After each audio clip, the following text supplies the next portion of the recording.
Hello student, good morning. मैं आरवली आप लोगों को एक मोल फ्रैक्शन से संबंधित न्यूमेरिकल जो लगवाए हैं उसमें हमने 2 लगवा दिए हैं और अब हम आप लोगों के लिए 2 क्वेश्चन लेकर आए हैं जिसकी प्रैक्टिस आपको घर पर करनी है। और इन 2 क्वेश्चनों में पहला वाला क्वेश्चन बहुत ही महत्वपूर्ण है और इस क्वेश्चन को आप लोग समझ के कॉपी पर लगा करके हमारे लिए बताएंगे सभी। तो हम आप लोगों के लिए 2 प्रश्न लेकर आए हैं, तो आप लोगों को हम बता देते हैं। क्वेश्चनों को पढ़कर आप लोगों को लगाना है इन्हीं दोनों सवालों को। और इससे पहले हमने जो सवाल लगवाए हैं उसी के बेस के सवाल हैं। थोड़ा सा हम पहला सवाल भी पढ़ रहे हैं और दूसरा सवाल भी आप लोगों के सामने पढ़ेंगे। जैसा कि हमने लिखा है, यूरिया के 6% भारानुसार जलीय ग्रेड में यूरिया का मोल प्रवाह ज्ञात करो। ये प्रश्न बहुत ही इम्पोर्टेंट है। आप लोगों को ध्यान से इस प्रश्न को पढ़ना है, सॉल्व करना है। सॉल्व करके आप इस प्रश्न को हमें बताना है इसका आंसर कितना आ रहा है। तो इस प्रश्न को करने में कोई आपको कठिनाई नहीं होगी। तो हम आप लोगों को बता देते हैं इस प्रश्न में छुपा हुआ पॉइंट क्या है और आप लोग ताकि इस प्रश्न को बनाने की घर पर प्रैक्टिस कर सकें। तो इस प्रश्न में कुछ नहीं है। इसमें लिखा है यूरिया के 6% भारानुसार जलीय ग्रेड में यूरिया का मोल प्रवाह ज्ञात कीजिए। मतलब यूरिया का एक जलीय ग्रेड बना हुआ है और जलीय ग्रेड बना हुआ है जिसमें भारानुसार होगी 6%। अगर यूरिया दिया है तो आप लोगों को पता है कि जब 6% के अनुसार अगर 100 में 6% यूरिया है तो शेष मात्रा में जल कितना कहलाएगा। जब 6% आपका यूरिया हो गया तो जल की बची हुई मात्रा कितनी कहलाएगी। तो 100 में से 6 घटा देंगे यानी कितना कहलाना, 94% जल कहलाना। ये तो प्रतिशत की कंडीशन हुई इस सवाल के लिए। लेकिन आप लोगों को इसमें भारानुसार कहा तो जब 6% भारानुसार 6 ग्राम आपका यूरिया दिया गया है तो शेष मात्रा में बचा हुआ जल कितना कहलाएगा, कितने ग्राम कहलाएगा। तो वो 94 ग्राम कहलाएगा। इस वाले सवाल में आपका इतना ही लॉजिक छुपा हुआ था, बाकी आपको उसी मेथड से करना है।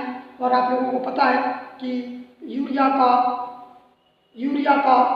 भार दिया हुआ है, यूरिया का अनुभार निकाल लोगे और इसके मोलों की संख्या निकाल लोगे। शेष बचा हुआ भाग जल कहलाएगा। जल का भार भी आप लोगों को पता चल गया है और इसके अलावा जल का अनुभार भी पता है, उसके मोलों की संख्या भी निकाल लोगे।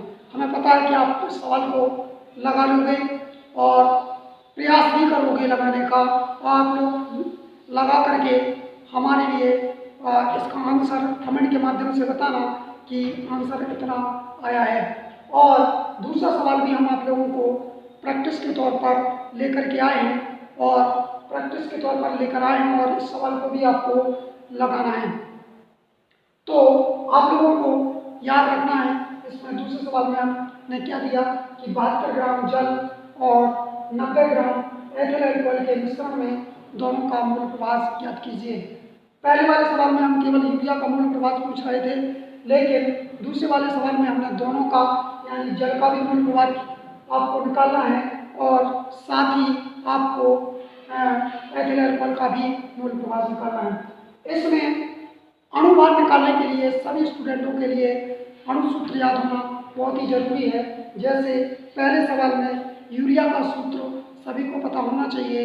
अगर आप लोगों को पता नहीं है तो आप लोग उसको देख लीजिए या तो बुक से, अगर नहीं आता है तो आप कमेंट के माध्यम से हमसे पूछ सकते हैं। और एथिल अल्कोहल का सूत्र ऑल स्टूडेंटों को पता होगा ही, क्योंकि पिछली क्लास में 11th में भी मैंने अल्कोहल का IUPAC नाम पढ़ाए हैं, उसमें इस अल्कोहल को थोड़ा सा बताया था संक्षेप में। तो आप लोगों को इस सवाल को अच्छे तरीके से लगाना है, जल का भी मोल प्रवाह निकालना है और एथिल अल्कोहल का भी मोल प्रवाह निकालना है।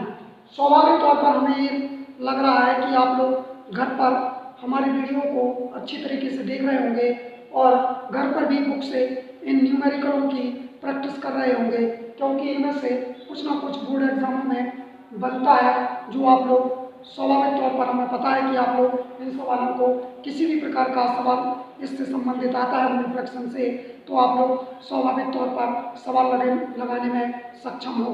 और आप जो लोग इन वीडियो को नहीं देख रहे हैं वो लोग भी इस वीडियो को देखें और उन माध्यम से आप न्यूमेरिकलों को आसानी से लगा सकते हो, कोई आप लोगों को प्रॉब्लम नहीं होगी।